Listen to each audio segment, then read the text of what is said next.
natatandaan niyo po, ayan po yung magkausap kami ni Gavin na nagulat ako sa sinabi niya. Hindi naman po ako naniniwala kasi nga po tumatawa siya. Akala ko po joke lang talaga. Yan po yung sinabi niya. Sabi niya, tita wait ka lang, may isa pa para sa kakambal ni Kalo. Tapos tumawa po siya. So hindi ko po expected na talagang totoo. At saka iniisip ko nga po, sabi ko, thankful na kami kasi meron na si Kalo.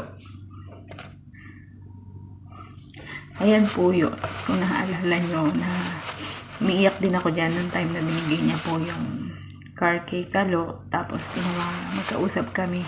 Sinabi niya po sa akin yan. So hindi po ako naniwala kasi nga po ang mahal-mahal po ng sasakyan. Para dalawa pa sila. So yung isa nga po na sobrang thankful na kami. So talaga po hindi ko expected talaga. Sobrang thank you, Gaby. Sa inyong lahat. Lalo na sa iyo, ate. Sobrang thank you. Sa pagtulong sa pagpad ng pangarap ng mga anak ko.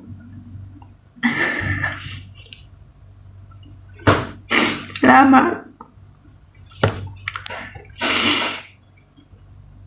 Salamat sa inyong lahat.